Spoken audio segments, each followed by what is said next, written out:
కర్నూలు మహిళా స్త్రీ శక్తి భవనంలో విఏఓలు డ్వాకా సంఘ లీడర్లతో ప్రభుత్వ సలహాదారు పోతిరెడ్డి నాగార్జునరెడ్డి సమావేశమయ్యారు. డిఆర్డీఏ పీడీ సలీం, జిల్లా మహిళా సమైక్య అధ్యక్షురాలు, ఏపీఎం డ్వాక్రా సిబ్బంది పాల్గొన్నారు. ఈ సందర్భంగా నాగార్జునరెడ్డి మాట్లాడుతూ 2014-2019 వరకు నారా చంద్రబాబు నాయుడు ఎలక్షన్లకు ముందు ఇచ్చిన హామీలను ఏ ఒక్కటి పూర్తిగా నెరవేర్చలేదని, జగనన్న 2019లో ఎలక్షన్లకు ముందు ఇచ్చిన హామీలను, నవరత్నాల కార్యక్రమాలను 199% చేయడం జరిగిందని, జగనన్న ఆసరా 0 వడ్డీకి పూర్తిగా ఇవ్వడం జరిగిందని, ప్రతి మహిళ కూడా అకౌంట్లో ₹1,00,000 వివిధ సంక్షేమ పథకాల ద్వారా వేయడం జరిగిందని, జగనన్నను మళ్లీ ముఖ్యమంత్రిగా చేసుకోవాల్సిన బాధ్యత మనందరిపైన ఉందని అన్నారు. చెప్పిన మాట ప్రకారం ప్రతి మహిళ అకౌంట్లలో లక్షలాది రూపాయల డబ్బులు పడ్డాయి ఈ 4.5 సంవత్సరాల్లో.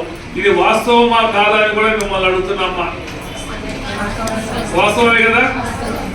అప్లికేషన్ పెట్టకుండా, ఆఫీసుల చుట్టూ తిరగకుండా, లంచాలు ఇవ్వకుండా, అర్హత కలిగిన ప్రతి ఒక్కరికి నువ్వు ఏ పార్టీ, నువ్వు ఏ కులం, ఏ ప్రాంతం అనేది చూడకుండా అర్హత కలిగిన ప్రతి ఒక్కరికి కూడా అన్ని ఇవ్వడం జరిగింది జగనన్న. మరి నాడు చంద్రబాబు నాయుడు కాలంలో జన్మభూమి కమిటీ పెట్టి ఏ లోన్ రావాలన్నా, ఏ పెన్షన్ రావాలన్నా, ఏదైనా ప్రభుత్వం నుంచి లబ్ధి జరగాలన్నా కూడా ఆ జన్మభూమి కమిటీలు సిఫారసు చేస్తేనే కానీ పెన్షన్లు కానీ, లోన్లు కానీ, బిల్డింగులు కానీ వచ్చేది కాదు. ఈనాడు ఈ రాష్ట్రంలో దాదాపు 23 లక్షల మందికి ఇళ్ల పట్టాలు ఇవ్వడం, 21 లక్షల మంది ఇల్లు కట్టుకోవడం జరుగుతూ ఉంది. దానికి కూడా ఎన్నో అడ్డంకులు తెలుగుదేశం పార్టీ వాళ్ళు పెట్టి కోర్టులకు వేయడం, ఆ స్థలాలను ఇబ్బంది పెట్టడం జరుగుతూ ఉంది.